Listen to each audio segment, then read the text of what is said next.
So you have two high-end Android phones that come out on T-Mobile. What do we do in Phone Dog Land? We dogfight them. That's what we do. What's going on, guys? I'm Aaron from PhoneDog.com. We dogfight them, pit them together at least, in a dogfight to see which one comes out on top. On one hand, you have the Samsung Galaxy S2. Now, this is T-Mobile's variant, and it's a little bit different from the other ones. It has a dual-core 1.5 gigahertz Snapdragon S3 CPU, so not that Exynos processor that we're familiar with on the other Samsung devices, but it still has a 4.52-inch Super AMOLED Plus display, 8-megapixel camera, and a ton of goodies to make it an awesome Android handset. It's available for $229, but you also have the HTC Amaze 4G, which is available now a little bit more expensive by about $30, but has an awesome build quality with some metal accents on the sides and on the back, and has that same processor with a 4.3-inch display and an 8-megapixel camera. Which one of these is the one to have? Which one of these do you want to walk home with? We'll find out that and more in the dogfight, but first, special thanks to my boys at Best Buy. Got to give them some love because they hook us up with phones like this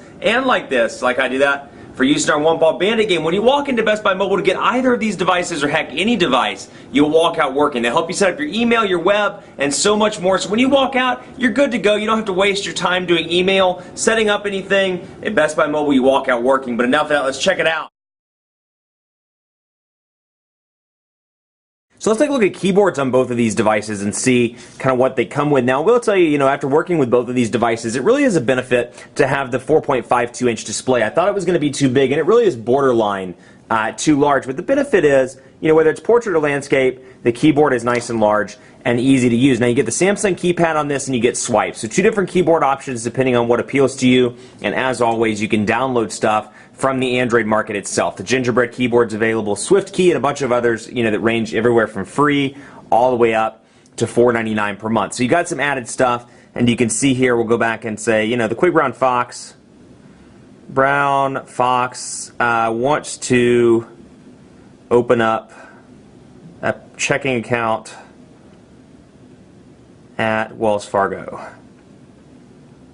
in Fargo, North Dakota. Fargo, North Dakota. That's some terrible spelling, but I keep the autocorrection turned off because I don't care for the way Samsung's autocorrect works. And you can see in landscape mode, for somebody that's new to an on-screen QWERTY, or somebody that's not comfortable typing on an on-screen, whatever the situation is, it's nice to have the larger display. If you have large thumbs, it's hard to type on. Having this 4.52-inch display is really beneficial in landscape mode, both in landscape and portrait, but particularly in landscape, it's nice to have the added screen real estate. Now over here, 4.3-inch display, so a little bit smaller, but we can go here to this T-Mobile sample text for a second and say the Quick Brown Fox wants some booze. Quick Brown Fox wants some booze. First thing that came to mind. Don't ask me why, it's Friday. The Quick Brown Fox wants some booze. You can use that in portrait or in landscape mode. He's a drunk fox apparently, but you can see 4.3 inches. It's not small by any means on this display, but for somebody that's absolutely new to an on-screen keyboard, or somebody that's not comfortable, I'd probably recommend the larger display over the smaller one. Now on this one, you get two keyboard options. You get, and it's two actually within one. You don't get a separate swipe option on this. What you do get is HTC's on-screen keyboard, and then you get what's called HTC Trace input. It's their kind of version of swipe. So you can see I can just use the same keyboard and migrate back and forth. Hi there, how are you doing? And then can shift right back to typing normally. Well, apparently that's not typing normally, but you get the idea. It's both in one keyboard. Nice to have that that option. So keyboards, both are equipped with nice options there. And let's take a look at web browsing. Now, both of these devices are capable of supporting, or they do support, T-Mobile's HSPA plus 42 megabits per second service. So these are both 4G devices, and debate as much as you want to about HSPA plus being 4G, but what I will say is they both support 42 megabits per second, and it's pretty fast. You're never going to get 42 megabits per second speeds. It's a theoretical cap. You're going to see speeds, if you're in a 42 megabits per second area, or an area that supports that speed, you're going to see speeds between roughly 5 megabits per second and as high as maybe 12 or 13 megabits per second, with bursts according to T-Mobile, of up to like 18 or 20. So you can see some fast speeds, but it definitely is fast as, it's not as fast as LTE, Verizon's 4G LTE consistently, but I do find that it's a nice alternative, and it's an alternative that's much cheaper overall than using LTE, given Verizon's monthly service plans. So we can load up Phone Dog on both of these and load that up, and you can see it's relatively quick. Now I'm in Uptown Charlotte.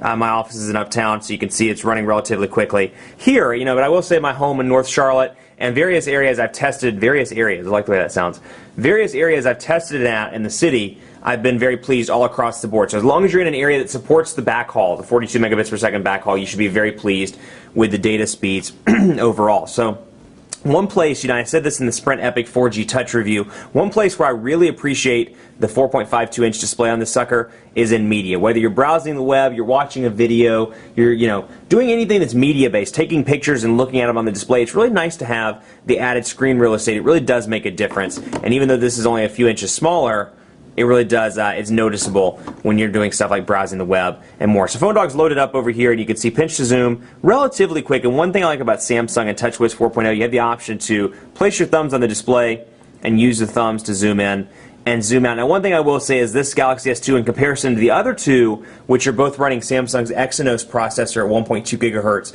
I do notice a little bit of a stutter when I'm using the web. When I'm doing some system-intensive stuff, I do see a little bit more of a stutter on this device. It is a noticeable difference, but that's just because I've worked with all three of these devices, as opposed to, maybe somebody else not noticing because they're just getting this device and they're getting this device alone. Now, I said if you've used the international Galaxy S2 or you're moving from one of the other carriers' Galaxy S2 devices to this, you will notice a difference in the speed. I do notice it, whether it's browsing the web, looking at videos, I see little stutters from time to time. I don't know if it's just because the Snapdragon CPU is not optimized for TouchWiz or what it is. But you can see I pinch out here, and it brings up PhoneDog. I can load a separate window, and I like the fact that you can bring in these little preview, or it has a little preview box. So, I'm working on the Atrix 2 unboxing, let's say. I want to shift, and then I go back. Well, I know right where I left off, and I can go right back into the Atrix 2 unboxing. Now, over here, 4.3-inch display, and you can see relatively fast here. Also, and you get that same preview mode through HTC, and I'll show you, we can add a separate window, and I can easily go back and click on that and zoom right, and focus right in on that, and then go back to Windows, and you can see it leaves me right where I left off. So both, browser experience is great on both of these, but I do have to give the edge to the Galaxy S2 in the browser department just because when it comes to media, having that display is absolutely crucial. Let's load up Quadrant Standard on both of these devices and take a look at the speeds there. Quadrant Standard,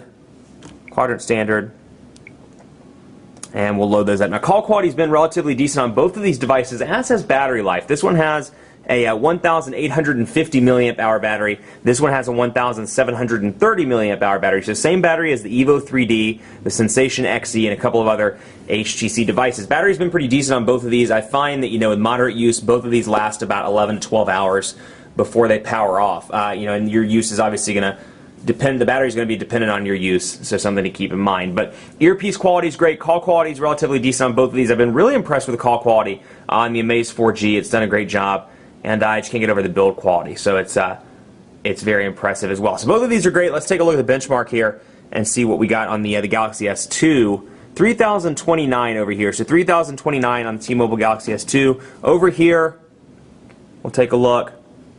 And keep in mind, these are all, I always do these benchmark tests, 2,296. I always do these just to show you, what Quadrant Standard pulls in. But it's important to note, the speeds have been almost identical to my naked eye across both of these devices. So again, it's not indicative of day-to-day performance, but more like a benchmark that you can use to compare them to your current device or some of the other devices on the market. Let's take a look at speed test, and I'll just show you some of the results because, whenever I do these speed tests, I think they know that I'm on camera because you can see these low speed tests that I got the other day when I was doing videos on both of these.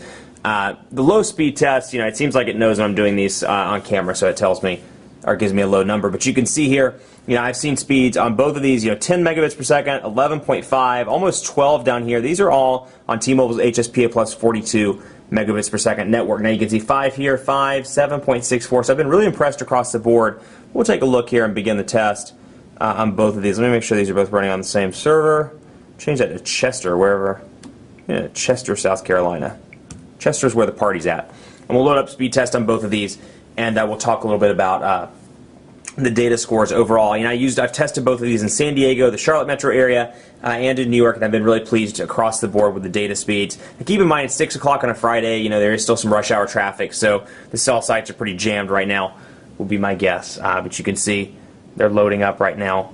And again, I'm telling you, it's like the camera, it's like the speed test gods just know I'm shooting a video on this, and they're deliberately keeping me from getting decent scores. But you can see, it's obviously been much higher than that in day-to-day performance. But apparently right now, it's pretty low. So something to keep in mind, they've been pretty decent across the board and pretty equal across the board. So I can't really call a specific device one way or the other on this. What I can do is take you into the camera and take a look. HTC says this is the best camera available on any smartphone. Samsung one's nothing to scoff at either. We're going to take a picture of my, no we're not, because my coffee is white, and it's going to go up against my desk. So we'll take a look here at this, the HTC Hero S, and we're going to load up HTC, or we're going to load it up half press to focus.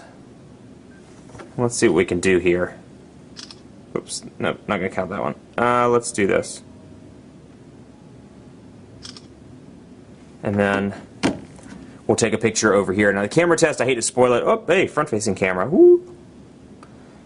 Hate to spoil it for you, but the camera award definitely goes to the HTC Amaze 4G. And you can see some of these pictures here.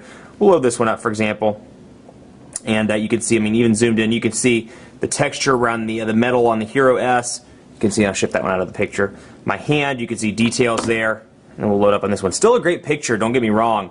But you can really just see the quality difference here when I'm zoomed in on both of these devices. So, you know, Amaze 4G definitely wins the Amaze 4G wins the camera cake, but the Galaxy S2 is nothing to scoff at either. So, you know, all these are both fantastic devices. It's going to be a tough call. It's really going to depend on whether you want the larger display and the plasticky build quality, or if you want the display that's a little bit smaller, but the phone itself is more expensive, but the build quality is much, much better. So, you know, Dogfight winner has to be declared, and you know, by a close margin, it's gonna go. Are you ready for it? Drum roll, drum roll, drum roll.